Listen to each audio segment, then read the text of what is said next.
Hello everyone, a very very good morning তোমাদের সবাইকে। আবারও তোমাদের সবচেয়ে প্রিয় চ্যানেল স্টাডি উইনের নতুন আরেকটা ভিডিওতে সকলকে স্বাগত জানাচ্ছি। আজকে খুবই স্পেশাল একটা ডে। কেন?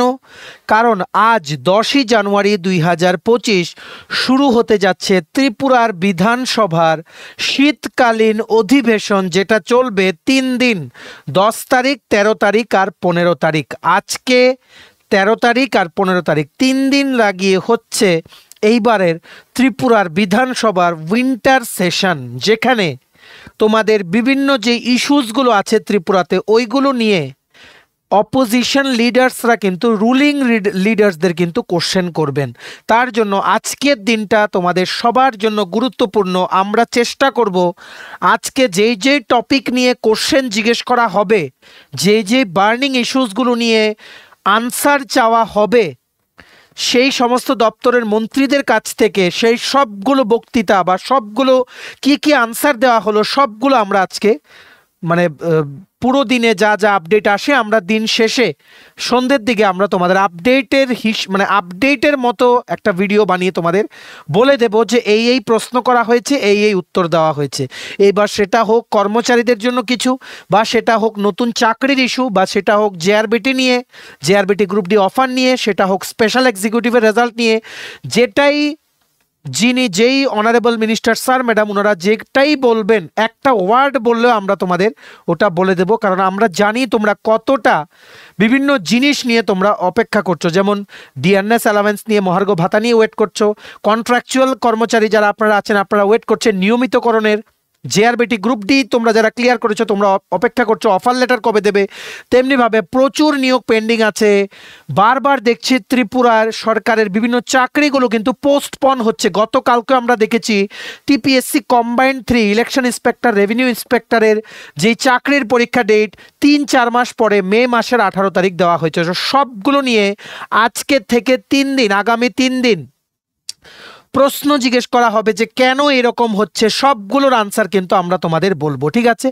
ভিডিওতে সামনে যাওয়ার আগে আমরা এই ভিডিওতে কমপ্লিট ডিসকাস করে দেব যে আজকে 13 তারিখ আর 15 তারিখ কি এক্সপেকটেশনস তোমরা করতে পারো, যে কোন কোন ইস্যুস যেগুলো তোমাদের মাইন্ডে আছে ওইগুলো নিয়ে তোমরা আনসার পাবে কিছুটা হলেও। কোন কোন ইস্যুসগুলো আজকে উঠতে পারে এগুলো আমরা বলে দেবো। ভেরি ভেরি ইম্পর্টেন্ট ভিডিওটা একদম শেষ পর্যন্ত দেখবে। আর ম্যাক্সিমাম হোয়াটসঅ্যাপ, ফেসবুক, টেলিগ্রাম গ্রুপের মাধ্যমে তোমাদের বন্ধুবান্ধব, ফ্রেন্ডস, সবার কাছে ভিডিওটা শেয়ার করে গুরুত্বপূর্ণ ইনফরমেশনগুলো সবাইকে তোমরা জানিয়ে দেওয়ার চেষ্টা করবে, ঠিক আছে? ভিডিও শুরু করার আগে ছোট্ট একটা কথা বলে দিই, তোমরা যারা ফার্স্ট টাইম দেখছো আমার চ্যানেলটা বা আমার ভয়েসটা যারা ফার্স্ট টাইম শুনছো, এক্ষুনি আমাদের channel study in winter subscribe করে সাইডের নোটিফিকেশন বেলটা কিন্তু অবশ্যই তোমরা ক্লিক করে রাখতে ভুলো না। ত্রিপুরা সংক্রান্ত সমস্ত রকমের কর্মচারীর সংক্রান্ত আপডেট, সরকারি চাকরির নিউজ বা লেটেস্ট আপডেটসগুলো, সরকারি চাকরির প্রিপারেশন করার জন্য ফ্রি ক্লাসেস, এডুকেশনাল আপডেট সব কিছু সবার প্রথম তোমরা আমাদের এই চ্যানেলে পেয়ে যাবে, ঠিক আছে? আর মেইন টপিকে যাওয়ার আগে অল্প একটু সময় নেব। তোমরা যারা বিভিন্ন সরকারি চাকরির প্রতিযোগিতামূলক পরীক্ষার জন্য প্রিপারেশন নিচ্ছ, যেমন TPSC combined 3 election inspector, revenue inspector, আর একটা সিনিয়র কম্পিউটার অ্যাসিস্ট্যান্টের রিক্রুটমেন্ট আসছে, ওটা ত্রিপুরা হাইকোর্টের cook, LDC, PA, driver group D, Tripura university non teaching স্টাফের recruitment, SSC GD, CHSLM, stenographer, railway NTPC, assistant loco pilot group D, software TRLM, JRBT 2, RPF constable, SI, tehsildar, forest guard, Tripura police sub inspector constable, সমস্ত upcoming ত্রিপুরার সরকারি চাকরির প্রতিযোগিতামূলক পরীক্ষা বা ইন্টারভিউর জন্য আমাদের কাছে আছে ফুল সিলেবাস, কমপ্লিট নোটস, যেগুলো বলে তোমাদের পরীক্ষায় অবশ্যই ভালো ফলাফল তোমরা কিন্তু করতে পারবে। এগুলো হচ্ছে আমাদের নোটসের ডেমো। এই নোটসগুলো পেতে তোমরা আমাদের এক্ষুনি কল বা হোয়াটসঅ্যাপের মাধ্যমে যোগাযোগ করে নিতে পারো। আমাদের কন্ট্যাক্ট নাম্বার হচ্ছে 6033157164। আমাদের কন্ট্যাক্ট নাম্বারটা প্রত্যেকটা স্লাইডের উপরে দেওয়া আছে ফর ইওর কনভিনিয়েন্স। প্রথম আমরা যেই ইস্যুসগুলো নিয়ে বিভিন্ন লিডিং নিউজ পেপারসে উঠে এসছে সেগুলো নিয়ে আমরা আলোচনা করব, ঠিক আছে? একটা ইম্পর্টেন্ট আর্টিকেল আছে, তাছাড়া একটা লিডিং নিউজ পেপার ইংলিশ যে ওয়েব পোর্টাল ওখানেও উঠেছে। কি উঠেছে আর কি নিয়ে আজকে থেকে কোশ্চেন করা হবে বিভিন্ন যেই দপ্তরের মন্ত্রীরা আছেন ওনাদেরকে, সেগুলো কিন্তু রাফলি এই আর্টিকেলসগুলোতে কিন্তু তুলে ধরা হয়েছে, ঠিক আছে? এদিকে গতকালকে আমাদের অনারেবল সিএম প্রফেসর ডক্টর মানিক শাহ উনি কিন্তু ওনার ফেসবুক পেজে শেয়ার করেছেন যে কাল থেকে আজ থেকে শুরু হতে চলেছে ত্রয়োদশ ত্রিপুরা বিধানসভার ষষ্ঠ অধিবেশন। এটা কিন্তু পরীক্ষার জন্য ইম্পর্টেন্ট, ষষ্ঠ অধিবেশন, ঠিক আছে? এই অধিবেশনকে সামনে রেখে আজ আমার সরকারি বাসভবনে ভারতীয় জনতা পার্টি, আইপিএফ, এলএফটি ও তিপ্রামথা দলের দলীয় নেতৃত্বদের উপস্থিতিতে বিধায়ক দলের বৈঠকে পৌরোহিত্য করি। আমার বিশ্বাস রাজ্যবাসীর সার্বিক কল্যাণে এই অধিবেশন অত্যন্ত ফলপ্রসূ হবে। ঠিক আছে, অবশ্যই এই সেশনগুলোতে বিভিন্ন তিনটে নতুন বিল পাস করা হবে, যেগুলো কি বিল এগুলো আমরা বলে দেব, অলরেডি বলেছিলাম। তাছাড়া তোমরা যারা বিভিন্ন সরকারি চাকরির জন্য প্রিপারেশন নিচ্ছ, তোমরা কি এক্সপেক্ট করতে পারো, আর আপনারা যারা কর্মচারীরা আছেন, সরকারি কর্মচারী, ত্রিপুরা সরকারের বিভিন্ন দপ্তরে কর্মরত কর্মচারীরা আপনারা কি এক্সপেক্ট করতে পারেন, সব কিছু আমরা এই ভিডিওতে বলে দেব। ঠিক আছে, সবচাইতে প্রথম আর্টিকেলটা আমরা দেখিয়ে দেই, যেটা একটা লিডিং নিউজ পেপার আজকের ফরিয়াদে 9 তারিখ, মানে এটা গতকালকের আর্টিকেল, 8 তারিখের নিউজ নিয়ে গতকালকের নিউজ পেপারটাতে উঠেছিল। ঠিক আছে, অনিয়মিত কর্মচারীদের কথা তুলুন বিধানসভায়, চিঠি ত্রিপুরা অনিয়মিত কর্মচারী মঞ্চের। কারণ এখানে একটা মেইন ইস্যু হচ্ছে, যারা কন্ট্রাকচুয়াল বিভিন্ন পোস্টে চাকরি করছে এদেরকে ফার্স্ট ইস্যু হচ্ছে রেগুলারাইজেশন, নাম্বার 2 ইস্যু হচ্ছে ফিক্সড পে সিস্টেম, যেটা ইন্ডিয়ার কোথাও নেই। ফিক্সড পে সিস্টেমের জন্য 5 বছর ফিক্সড থাকলে ইনক্লুডিং টেটের চাকরিগুলো অনেকটাই কিন্তু ফাইন্যান্সিয়াল লসের শিকার হতে হচ্ছে। সো মেইন কথা হচ্ছে কবে বন্ধ হবে এই সবগুলো। ঠিক আছে, কি লিখেছে দেখে রাখুন। অনিয়মিত কর্মচারীদের নিয়মিতকরণের দাবি তুলুন বিধানসভার অধিবেশনে, বিধায়কদের প্রতি আহ্বান ত্রিপুরা অনিয়মিত কর্মচারী মঞ্চের তরফে রতন দেবনাথ চিঠি দিলেন বিধায়কদের, আবেদন করেন তারা যেন বিধানসভার অধিবেশনে অনিয়মিত কর্মচারীদের নিয়মিতকরণের বিষয়গুলো উত্থাপন করেন। বুধবার রাজ্যের 60 জন বিধায়ককে ত্রিপুরা অনিয়মিত কর্মচারী মঞ্চের পক্ষ থেকে চিঠি দেওয়া হয়েছে। আসছে রাজ্যের বিধানসভার অধিবেশনে অনিয়মিত কর্মচারীদের ভবিষ্যৎ নিয়ে আলোচনা করার জন্য। ঠিক আছে, এটাও আলোচনা হবে, কোশ্চেন জিজ্ঞেস করা হবে যে আলটিমেটলি কি রেগুলার করা হবে কিনা অনিয়মিত সরকারি কর্মচারীদের।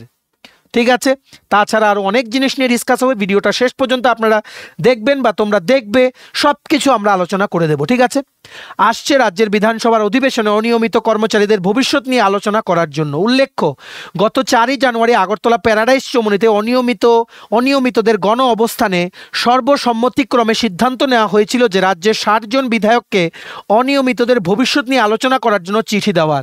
এই কারণেই এদিনের এ বিষয়ে চিঠি দেওয়া হয়েছে। চিঠিতে বিধায়ককে সম্বোধন করে বলা হয়েছে যে ত্রিপুরা রাজ্য সরকারের অধীনে বিভিন্ন দপ্তরে প্রায় 30 থেকে 32 হাজার অনিয়মিত কর্মচারী কয়েক দশক ধরে কর্মরত।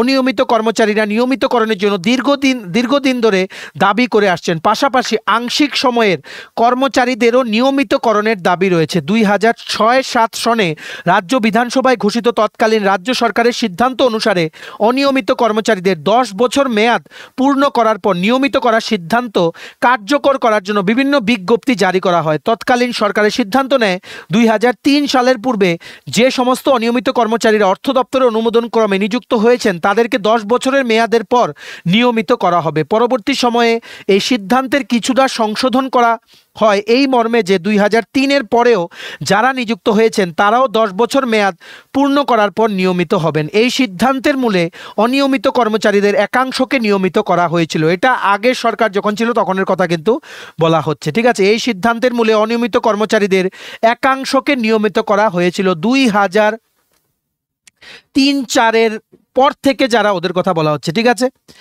এর বাইরে একটা বিরাট অংশ সিদ্ধান্তের আওতার মধ্যে অন্তর্ভুক্ত হওয়া সত্ত্বেও নিয়মিত হয়নি। 2018 সনের 31 জুলাই রাজ্য মন্ত্রিসভার সিদ্ধান্তক্রমে অর্থ দপ্তর বিজ্ঞপ্তি জারি করে বিভিন্ন দপ্তরে অনিয়মিত কর্মচারীদের নিয়মিত করার সংক্রান্ত সমস্ত বিজ্ঞপ্তি খারিজ করে দেয়। ঠিক আছে, 31 জুলাই 2018-র বিজ্ঞপ্তিতে বলা হয়েছিল অনিয়মিত কর্মচারীদের নিয়মিত করার বিষয়টিতে রাজ্য সরকার আরও স্বচ্ছতা আনার লক্ষ্যে এই বিষয়ে বিদ্যমান বিজ্ঞপ্তিগুলো বাতিল করা হলো। আংশিক সময়ের কর্মীদের 10 বছর মেয়াদ পূর্ণ হলে পরে অনিয়মিত কর্মচারী হিসেবে স্বীকৃতি দেওয়ার বিজ্ঞপ্তিও বাতিল হয়ে যায় 2018-তে। বেসিক্যালি ডিআরডব্লিউ, যারা ডেইলি রেটেড ওয়ার্কার, এমন অনেক ডিআরডব্লিউ আছেন যারা 10 থেকে 12 বছর ডিআরডব্লিউ হিসেবে কর্মরত ছিলেন, তারপর কিন্তু রেগুলার গ্রুপ ডি এমপ্লয়ি হিসাবে কিন্তু অ্যাবজর্ব হয়ে গেছিল। এখন কিন্তু সেটাও দেখা যায় না। যারা ডিআরডব্লিউ এমপ্লয়িজ আছেন ত্রিপুরা সরকারের বিভিন্ন দপ্তরে, ঠিক আছে, এদের কিন্তু এখন রেগুলার কিন্তু 2018 পর কিন্তু করা হয়নি। সো এই ইস্যুটাও কিন্তু আজকের বিধানসভার অধিবেশনের প্রথম দিনে কিন্তু ওঠার কিন্তু সম্ভাবনা। বলে রাখছি, আজকের বিধানসভার অধিবেশন শুরু হবে honourable 20th governor Shri Indra সেনা রেড্ডি নাল্লু ওনার স্পিচ দিয়ে। উনি সরকারের বিভিন্ন অ্যাচিভমেন্টস, মানে যে হাইলাইটসগুলো আছে বিভিন্ন দপ্তরের কি কি কাজ হয়েছে, কি কি ডেভেলপমেন্টস হয়েছে, সবগুলো উনি মানে ওখানে ওনার স্পিচে উল্লেখ করবেন। তারপরে কিন্তু শুরু হবে বিধানসভার মেইন সেশনের যেই কাজকর্ম। ঠিক আছে, এখনো অবধি অনিয়মিত কর্মচারীদের নিয়মিত করার প্রশ্নে কোনো নতুন সার্কুলার বা স্কিম রাজ্য সরকার ঘোষণা করেনি। আংশিক সময়ে কর্মীদের অনিয়মিত কর্মী হিসেবে স্বীকৃতি দেওয়ারও নতুন কোনো সার্কুলার জারি করা হয়নি এই অবধি। ফলে 30 থেকে 32 হাজার অনিয়মিত কর্মচারী ও আংশিক সময়ের কর্মী চরম অনিশ্চয়তার মধ্যে পড়েছে। চাকরিতে নিয়মিতকরণ দাবি করার প্রশ্নে তারা এক অসহায় অবস্থায় রয়েছেন। সরকারি স্কিম না থাকলে নিয়মিতকরণের প্রশ্নে উচ্চ আদালতে গিয়েও সুরাহার সুযোগ থাকে না। চিঠিতে আরও বিষয় উল্লেখ করে তাদের নিয়মিতকরণের যুক্তি দেখানো হয়েছে, যা বিধানসভার অধিবেশনে আলোচনা করতে বিধায়কদের কাছে আবেদন করেন রতন দেবনাথ। অনিয়মিত কর্মচারীরা 6 দফা দাবি নিয়ে দ্বারস্থ হয়ে বিধায়ক হিসাবে অনিয়মিত অবস্থার পরিবর্তন ঘটাতে পারেন বলেও আশাবাদী মঞ্চ। তাদের তরফে 6 দফা দাবি জানানো হয়েছে। দাবিগুলো হলো সমস্ত অনিয়মিত কর্মচারীদের নিয়মিতকরণ। কি কি দাবি জানানো হয়েছে দেখে রাখুন আপনারা। নিয়মিতকরণ সাপেক্ষে সমকাজে সমবেতন প্রদান, যে সমস্ত অনিয়মিত কর্মচারীরা অবসরে গেছেন তাদেরকে এককালীন 10 লক্ষ টাকা প্রদান। আংশিক সময়ের কর্মচারীদের পূর্ণ সময়ের অনিয়মিত কর্মচারী হিসেবে স্বীকৃতি প্রদান। অনিয়মিত কর্মচারীদের 10 বছর মেয়াদ শেষে নিয়মিতকরণ স্কিম চালু করা। অর্থ দপ্তরের 31শে জুলাই 2018-তে জারি করা সার্কুলার প্রত্যাহার করা ইত্যাদি।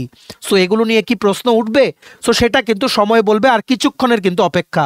অনিয়মিত কর্মচারীদের বিনীত প্রার্থনা, রাজ্য বিধানসভার বর্তমান অধিবেশনে অনিয়মিত কর্মচারীদের 6 দফা দাবি নিয়ে বিশেষ আলোচনার জন্য মুলতবি প্রস্তাব বা কলিং অ্যাটেনশনের মাধ্যমে হলেও ব্যবস্থা করে এই অনিয়মিত কর্মচারীদের নিয়মিতকরণের গুরুত্বপূর্ণ ভূমিকা গ্রহণ করবেন বলেও চিঠিতে আশা প্রকাশ করা হয়েছে। ঠিক আছে, এখানে contractual plus DRW daily rated workers যারা, এদের পক্ষ থেকে কিন্তু বিভিন্ন জিনিস কিন্তু দাবি করা হয়েছে। ঠিক আছে, যেখানে 6টা পার্টিকুলার ডিমান্ডস আছে, মানে বিভিন্ন বেনিফিটস যেগুলো অনিয়মিত কর্মচারীদের মানে যাতে দেওয়া হয় ত্রিপুরা সরকার থেকে, সেগুলো কিন্তু ওনারা চেয়েছেন।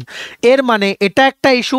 তাছাড়া আর কি কি ইস্যু উঠতে পারে এটা আমরা দেখব, ভিডিওটা একদম শেষ পর্যন্ত দেখবেন। ঠিক আছে, কেন এই অ্যাসেম্বলি সেশনসগুলো ইম্পর্টেন্ট? কারণ নাম্বার 1 হচ্ছে যে সমস্ত ইস্যুসগুলো চলছে সবচেয়ে বেশি হচ্ছে জেআরবিটি গ্রুপ ডি অফার এখনো দিচ্ছে না, যেখানে আমরা শুনছি বারবার, মানে যেখানে বলা হচ্ছে বিভিন্ন প্রোগ্রামে যে অফার দেবে এর মধ্যে বলেও কিন্তু অফার সংক্রান্ত কোনো আপডেট কিন্তু আসছে না। তাছাড়া স্পেশাল এক্সিকিউটিভের রিক্রুটমেন্ট আর প্রত্যেকটা সরকারি দপ্তরের চাকরি এখন এমন অবস্থা হয়ে গেছে 4 to 5 ইয়ার্সের আগে শেষ হয় না।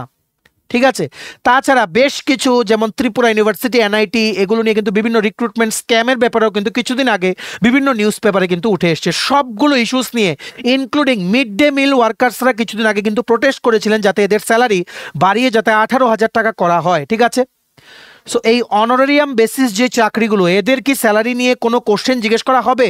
যদি জিজ্ঞেস করা হয় সরকারের সিদ্ধান্ত কি নেওয়া হবে সেটাও আমরা জানবো। ঠিক আছে, তাছাড়া যারা সরকারি কর্মচারী আপনারা আছেন, আপনাদের জন্য কি কি ইস্যুস উঠতে পারে, এটা হচ্ছে অ্যাডহক প্রমোশন, যেটা নিয়ে কিছুদিন আগে কিন্তু মিটিং গেছে। নাম্বার 2 হচ্ছে মহার্ঘ ভাতা, যেটা 23% এখনো গ্যাপ আছে। এগুলো নিয়ে অবশ্যই কিন্তু কোশ্চেন্স কিন্তু করা হবে এই বিধানসভার অধিবেশনে 3 দিনে, যেটা মানে যেগুলোর উপরে আমাদের কিন্তু নজর থাকবে। ঠিক আছে, আমরা প্রত্যেক দিন এই 3 দিন 10 তারিখ, 13 তারিখ, 15 তারিখ আমরা চেষ্টা করব আপনাদেরকে যাতে বলে দেওয়া যায় যে আজকে এগুলো হলো, এই কোশ্চেন জিজ্ঞেস করা হয়েছে, এগুলো রিপ্লাই এগুলো দেওয়া হয়েছে। ঠিক আছে, আপনারা চ্যানেলটা সাবস্ক্রাইব করে সাইডের নোটিফিকেশন বেলটা কিন্তু ক্লিক করে রাখতে আপনারা ভুলবেন না। ঠিক আছে, তাছাড়া একটা লিডিং যেই ওয়েব পোর্টাল, এখানে কি লেখা হয়েছে আপনারা দেখে রাখুন। The winter session of the states assembly from tomorrow is likely to hot up over the consistent demand by irregular employees such as fixed pay teachers, DRW, contingent and permanent labourers for regularisation in service and grant of regular pay scale. ঠিক আছে, এটা একটা বিরাট issue যেটা আজকে থেকে উঠবে, irregular এমপ্লয়িজদের regular করা নিয়ে। ঠিক আছে, আর এদের বিভিন্ন যে বেনিফিট দেওয়া নিয়ে। ঠিক আছে, already the newly formed irregular employees march have addressed letters to all 60 MLAs belonging to the treasury and opposition benches to raise the issue and arrive at a decision to ensure the regularization in service. ঠিক আছে? Sources in the month said that before coming to power in the 2018, the BJP in its vision document had promised to regularize the service of all fixed pay, contingent, permanent leveler and DRW employees. But nothing has so far been done to implement the commitment made in the vision document. আরেকটা জিনিস হচ্ছে তোমাদের যে STGT recruitment টেটের ক্ষেত্রে, আর TET যারা তোমরা পাবে বা পেয়ে আছো, তোমাদের ফিক্সড পে 5 বছর অনেকটাই কিন্তু লস। আর রিসেন্টলি কিন্তু এটাও করা হয়েছে, টেটের যারা মানে টেটের না, অ্যাকচুয়ালি টেট সহ জেআরবিটি ফিক্সড পে পিরিয়ড পুরো জীবনে কিন্তু 5 বছরই করতে হবে। যদি একটা ফিক্সড চাকরি থেকে আরেকটা ফিক্সড চাকরিতে তোমরা জাম্প করো তখন কিন্তু সেই পিরিয়ডটাও কিন্তু কাউন্ট হবে। ঠিক আছে? তাছাড়া STGT রিক্রুটমেন্টের কেসটা অনেকদিন ধরে একটা SLP ফাইল করা হয়ে গেছে গভর্নমেন্ট অফ ত্রিপুরা থেকে সুপ্রিম কোর্টে, অনেকদিন ধরে STGT রিক্রুটমেন্ট হচ্ছে না। ঠিক আছে? এটা একটা বিরাট ইস্যু। আর টেট রিক্রুটমেন্টও এতদিন পরে বেরিয়েছে, যেখানে অনেক ভ্যাকেন্সি, কেন এত কম ভ্যাকেন্সি ছাড়া হলো, সেই ইস্যুটাও কিন্তু তোমাদের উঠে আসবে। ঠিক আছে? এইবার বিভিন্ন এখানে টেট কোয়ালিফাইড ক্যান্ডিডেটের জন্য অনেক কিছু এখানে আপডেট থাকবে, যেটা আমরা তোমাদের শেয়ার করা মানে আমরা কিন্তু শেয়ার করব। ঠিক আছে? এবার কি কি নিয়ে আজকে থেকে প্রশ্ন উঠতে পারে? প্রথম হচ্ছে পেন্ডিং 23% ডিএ। সবচাইতে মূল জিনিস হচ্ছে ত্রিপুরার সরকারি কর্মচারীদের 23% যে মহার্ঘ ভাতা, এটা কবে এই ডিফারেন্সটা কমবে? কারণ আমরা যেটা জানি জানুয়ারি আর জুলাই, মোস্ট মানে অনেক ক্ষেত্রে ডিসেম্বর, ঠিক আছে, যে কোনো এই তিনটা টাইম স্লটের মধ্যে যে কোনো 2টা টাইম স্লটে বছরে 2বার কিন্তু ডিএ কিন্তু ডিক্লেয়ার করে সেন্ট্রাল গভর্নমেন্ট। তো অলরেডি 23% ডিফারেন্স। আর ত্রিপুরাতে ডিএনএস অ্যালাউন্স হচ্ছে 30%, যেখানে অন্যান্য নর্থ ইস্ট স্টেটেও মণিপুরেও কিন্তু রিসেন্টলি 7% ডিএনএস অ্যালাউন্স দেওয়া হয়েছে, যার ফলে 39% ডিএ কিন্তু হয়ে গেছে। সো সবচাইতে কম হচ্ছে ত্রিপুরায়, নর্থ ইস্ট স্টেটেই আমি হিসাব করলাম। ঠিক আছে? সো এটা নিয়ে সবচাইতে প্রথম কোশ্চেন উঠবে। তাছাড়া আরেকটা জিনিস হচ্ছে সেন্ট্রাল গভর্নমেন্ট যদি 8th পে কমিশন ইমপ্লিমেন্ট করে, হাউএভার রাজ্যসভা সেশনে ওনারা বলেছেন যে মানে ফিনান্স মিনিস্ট্রি থেকে একজন বলেছেন, প্রতিনিধি বলেছেন যে ওনার কোনো প্ল্যান নেই, কিন্তু এমন একটা মেকানিজম আনবেন সেন্ট্রাল গভর্নমেন্ট থেকে যাতে করে মানে ইনফ্লেশনকে মাথায় রেখে, ইনফ্লেশন মানে বছর বছর যে জিনিসপত্রের দাম বাড়ে সেটাকে মাথায় রেখে কোনো একটা কিছু মানে একটা মেকানিজম আনবে যাতে স্যালারি বাড়ানো যায় based on the performance of the workers. আবার 2025 মানে এই বছরেও 2বার অন্তত সেন্ট্রাল গভর্নমেন্ট দিয়ে দেবে, এটা প্রত্যেক বছরই দেয়, কোনোবার মিস হয়নি। সো দিলে এই স্টেট গভর্নমেন্ট যদি আর ডিএ ডিক্লেয়ার না করে আগামী জুনের আগে, মানে ধরুন আপনারা যে সেন্ট্রাল গভর্নমেন্ট আরও 3-4% ডিক্লেয়ার করে দিল জুনের আগে, সো এখানে হয়ে যাচ্ছে 27%। আবার যদি ডিসেম্বরে দেয় এখানে হয়ে যাচ্ছে 30%, আবার আগে পরে সেম ডিফারেন্স কিন্তু চলে আসছে। সো এই জায়গায় এই ডিএনএস অ্যালাউন্স ইকুয়াল করতে গেলে by the end of this year, কেন বলছি? কারণ 7th পে কমিশনের মেয়াদ কিন্তু শেষ হয়ে যাবে 2026 থেকে, কিন্তু 8th পে কমিশন যদি ডিক্লেয়ার করে তাহলে লাগু হওয়ার কথা। ঠিক আছে? সো এই ক্ষেত্রে কি বঞ্চিত হবে ত্রিপুরা সরকারি কর্মচারীরা, সেটা কিন্তু সময়ই বলবে। তবে আমাদের কাছে যতটুকু খবর, আমাদের অনারেবল সিএম ডক্টর মানিক শাহ উনি যথেষ্ট কর্মচারীর ফাইন্যান্সিয়াল দিকটা দেখছেন। 2বার এই বছরে ডিএনএস অ্যালাউন্স ত্রিপুরা সরকারি কর্মচারীদের জন্য ডিক্লেয়ার হওয়ার কথা। ঠিক আছে? প্রথমটা হচ্ছে জুন মাসে, দেখা যাক এখন আমরা খবর পেলে সবার প্রথম আমরা কিন্তু আপনাদের সাথে শেয়ার করব। চ্যানেলটা সাবস্ক্রাইব করে সাইডে নোটিফিকেশন বেলটা কিন্তু ক্লিক করে রাখতে ভুলবেন না। ঠিক আছে? তাছাড়া আরেকটা জিনিস যেটা উঠবে, one of the most burning issue, mid day meal ওয়ার্কার্সরা ওই দিন কিন্তু প্রোটেস্ট করেছিলেন, কারণ এনারা স্যালারি পান না ঠিকঠাক, স্যালারি কম, স্যালারি মিনিমামটা যাতে 18,000 টাকা করা হয় এই ইস্যুটা তোলা হবে। অঙ্গনওয়াড়ি কর্মী ও হেল্পারদের বেতন বাড়ানো, আশা কর্মীদের বেতন বাড়ানো, এই সমস্ত বিভিন্ন ইস্যুসগুলো কিন্তু উঠবে, যেগুলোর রিপ্লাই দেবেন অনারেবল মিনিস্টার স্যার ম্যাডাম বা এই দপ্তরের যিনি প্রতিনিধি থাকবেন। ঠিক আছে? তাছাড়া রেগুলারাইজেশন, ইরেগুলার এমপ্লয়িজদের রেগুলার করার একটা ইস্যু উঠবে যে কবে করা হবে। যদি আগে বলা হয়ে থাকে যে করা হবে, তাহলে এখন কেন করা হচ্ছে না, ইস্যুটাও তোলা হবে। তাছাড়া টিসিএস টিপিএস রিক্রুটমেন্টের ব্যাপারেও বিভিন্ন জিনিস জানা হবে। আরেকটা বলে দেই, এই দপ্তরের যা যা অ্যাচিভমেন্ট সবগুলো কিন্তু প্রত্যেকটা দপ্তর থেকে কিন্তু লিস্ট নেওয়া হয়েছে যে কটা মানে রিপোর্ট নেওয়া হয়েছে যে কটা পোস্ট 2022 থেকে 2024 পর্যন্ত ক্যাবিনেট অ্যাপ্রুভাল দিয়েছে, কটাতে রিক্রুটমেন্ট সম্ভব করা হয়েছে, সবগুলোর কিন্তু ডিটেলস চাওয়া হবে। কারণ যেখানে ত্রিপুরা সরকারের বিভিন্ন দপ্তরে 30,000-এর ওপরে পোস্ট খালি অন অ্যান অ্যাভারেজ আমরা বলছি, সেখানে কেন এত কম পোস্টে রিক্রুটমেন্ট হচ্ছে? যেখানে JRBT2 আরেকটা রিক্রুটমেন্ট আসার কথা, ওখানে কতটা পোস্ট এক্সপেক্ট করা যায়? আবার JRBT2 আসলেও কি এমন কি হতে পারে যে JRBT2 রিক্রুটমেন্ট বেরিয়ে গেলেও আরও তোমাদের 20-25 হাজার চাকরি পোস্ট খালি থাকবে, তো ওইগুলো কবে ফিল আপ করা হবে? তেমনিভাবে অ্যাসিস্ট্যান্ট প্রফেসর রিক্রুটমেন্ট বিভিন্ন ডিগ্রি কলেজের, এগুলো কবে হবে? প্রেজেন্টলি 200 সামথিং পোস্টে অ্যাসিস্ট্যান্ট প্রফেসর রিক্রুটমেন্টের মোস্ট প্রবাবলি স্টেট গভর্নমেন্ট মানে রিক্রুটমেন্ট প্রসেসটা আই থিঙ্ক ইনিশিয়েট করবে, ঠিক আছে? যাই হোক, এটা আমরা জানিয়ে দেব। ইত্যাদি বিভিন্ন পেন্ডিং রিক্রুটমেন্ট, তাছাড়া যেই রিক্রুটমেন্টগুলো বেরোচ্ছে সেগুলো অ্যাটলিস্ট 4-5 বছর লেগে যাচ্ছে বিভিন্ন ইস্যুসের কারণে। সেগুলো মানে এত বছর যদি চলে যায় একজনের লাইফ থেকে, একটা অ্যাসপিরেন্টের লাইফ থেকে, যারা ইউআর ক্যাটাগরি, যাদের 40 ইয়ার্স হয়ে গেছে বয়স, এরা কি করবে? ঠিক আছে, সো এগুলো সবগুলো নিয়ে কিন্তু আজকের দিনে প্রশ্ন উঠবে, বা আগামী দিনে গ্র্যাজুয়ালি এই 3 দিনে কিন্তু প্রশ্ন উঠবে। 3 দিন মানে এটা this is a very short session, 3 দিনে কিন্তু প্রশ্ন উঠবে, ঠিক আছে? এর আগের অ্যাসেম্বলি সেশনে যেহেতু ত্রিপুরাতে একটা ডিভাস্টেটিং ফ্লাড সিচুয়েশন ছিল, তার জন্য কিন্তু অ্যাসেম্বলি সেশনটা এর আগেও কিন্তু কম সময়ের জন্য কিন্তু হয়েছিল, ঠিক আছে? তাছাড়া সফেদের যারা যে বিভিন্ন দপ্তরে কন্ট্রাকচুয়াল বেসিসে রিক্রুটমেন্ট হচ্ছে, সেই পোস্টগুলো কেন রেগুলার রিক্রুটমেন্ট হিসাবে ছাড়া হচ্ছে না? আবার কিছুদিন আগে আমরা দেখেছি ITI-এ, তারপর বিধানসভাতে, ত্রিপুরা লেজিসলেটিভ অ্যাসেম্বলিতে বিভিন্ন পোস্ট ছাড়া হয়েছিল, এগুলো কেন আবার ক্যান্সেল হলো? ক্যান্সেল হয়ে নতুন পোস্ট কোথায়? তাছাড়া আরেকটা ইস্যু উঠবে যে ক্যাবিনেটে, ত্রিপুরার মন্ত্রিসভায় বিভিন্ন পোস্ট অ্যাপ্রুভাল হচ্ছে, তো ওইগুলো মানে সবগুলো পোস্ট যেগুলো অ্যাপ্রুভাল হয় ওগুলো কবে ছাড়া হবে? তাছাড়া এই ad hoc promotion, one of the most important aspect হচ্ছে অ্যাডহক প্রমোশন। আমরা বলে দেই, কিছুদিন আগে একটা খুবই গুরুত্বপূর্ণ মিটিং গেছে অ্যাডহক প্রমোশনের, মিটিংয়ের আউটকামটা এখনো জানা যায়নি। হোপসো যে এই অ্যাসেম্বলিতে আমাদের অনারেবল যে দপ্তরের যিনি মন্ত্রী থাকবেন বা যিনি প্রতিনিধি থাকবেন, উনি আপডেট জানাবেন যে অ্যাডহক প্রমোশন নিয়ে কি গভর্নমেন্ট অফ ত্রিপুরা কোনো ডিসিশন নিচ্ছেন কিনা। আমাদের অনারেবল CM ডক্টর মানিক শাহ উনি অবশ্যই সমস্ত কর্মচারীর ভালোর জন্য অবশ্যই এই বার্নিং ইস্যু যেটা অ্যাডহক প্রমোশন, সেটা নিয়ে হয়তো এমন একটা ডিসিশন নিতে পারেন যে অ্যাডহক প্রমোশনে কোনো পোস্টে গেলেও, ওখান থেকে রিটায়ারমেন্টে গেলেও at least 50% of the last pay pension থাকবে। সো দেখা যাক ওটা নিয়ে কোনো ডিসিশন হয় কিনা। তাছাড়া টেট রিক্রুটমেন্টের পোস্ট কম নিয়ে প্রশ্ন উঠতে পারে। তাছাড়া আরেকটা ইস্যু উঠতে পারে, টেট রিক্রুটমেন্ট যারা, ওদের ফিক্সড পে কেন, সেটা প্রথম থেকেই রেগুলার না কেন, সেটা নিয়েও একটা প্রশ্ন উঠতে পারে। আর দুটো জিনিস যেটা উঠবে, এটা হচ্ছে JRBT গ্রুপ ডি অফার, এগুলো উঠবেই, তোমরা দেখে নিও। আমরা রিপ্লাই কি আসে ওটাও তোমাদের সাথে শেয়ার করব। JRBT গ্রুপ ডি অফার কেন দেওয়া হচ্ছে না? 4 মাস অতিক্রান্ত হয়ে গেছে, রেজাল্ট দিয়েছে, সরি JRBT2 যেটা আসছে, একটা হিউজ রিক্রুটমেন্ট যেখানে LDC আর MTS নিয়োগ করা হবে JRBT বোর্ডের দ্বারা, সেটা কবে বেরোবে? সেটা কেন তাড়াতাড়ি বেরোচ্ছে না? স্পেশাল এক্সিকিউটিভের রেজাল্ট কেন দিচ্ছে না, যেখানে ক্যাবিনেট চূড়ান্ত মঞ্জুরি বা অনুমোদন দিয়ে দিয়েছে, কেন বেরোচ্ছে না? এটাও জিজ্ঞেস করা হবে। তাছাড়া Tripura tribal areas autonomous district কাউন্সিলের SZDO যে 110টা পোস্টের রিক্রুটমেন্টের কেন কোনো আপডেট নেই? তাছাড়া TTADCর পক্ষে যে PA plus junior engineer recruitment, এগুলো কেন থেমে আছে? এগুলো নিয়েও প্রশ্ন উঠতে পারে। তাছাড়া বিভিন্ন যেমন NIT, ত্রিপুরা ইউনিভার্সিটি আর বিভিন্ন কন্ট্রাকচুয়াল জবে যেই বিভিন্ন লিডিং নিউজ পেপারে উঠে আসে যে রিক্রুটমেন্ট প্রসেস নিয়ে প্রশ্ন উঠছে, এইগুলো নিয়েও কিন্তু নিউজ পেপার ক্লিপিং নিয়েও কিন্তু প্রশ্ন উঠতে পারে, ঠিক আছে?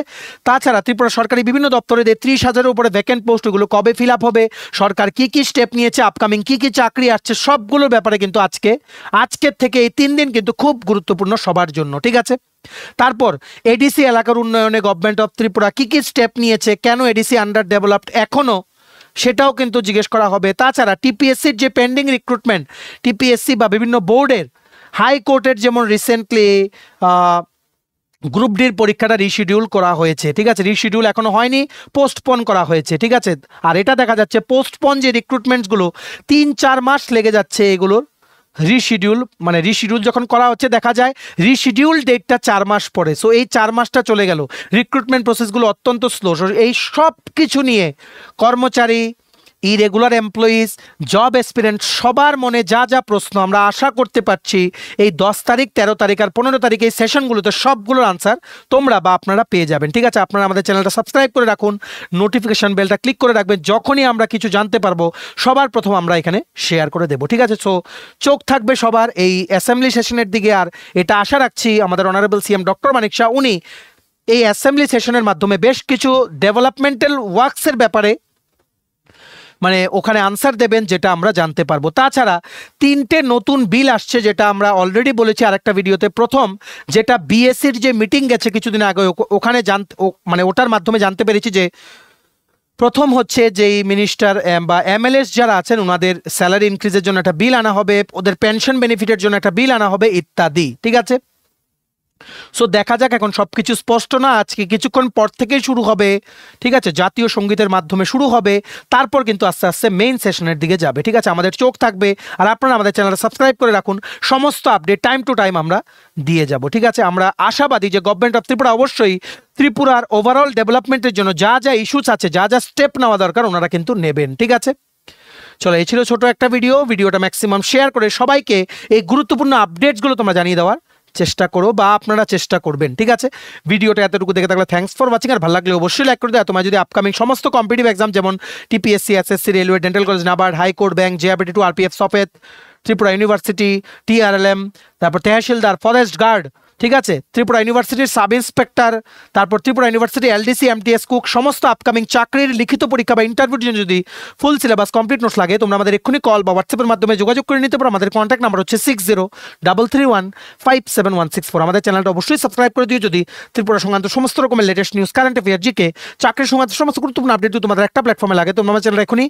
সাবস্ক্রাইব করে রাখো। ঠিক আছে, আমাদের Facebook page, Telegram group, WhatsApp channel সবকিছু লিঙ্ক আমরা নিচে ডেসক্রিপশন বক্সে দিয়ে রেখেছি। তোমাদের ইচ্ছে হলে তোমরা এগুলো ফলো করতে পারো বা জয়েন করতে পারো, ওখানে আমরা সমস্ত আপডেট জানাই আমরা শেয়ার করে থাকি। ঠিক আছে, চলো সবাই ভালো থাকবে, আপনারা সবাই ভালো থাকবেন আর স্টাডি নুনকে কিন্তু ফলো করতে থাকবেন। আমরা সবসময় আপনাদের পাশে ছিলাম, আছি, থাকবো, এটা আমরা আবারও আপনাদের প্রমিস করলাম। চলো have a nice day and take care and bye by.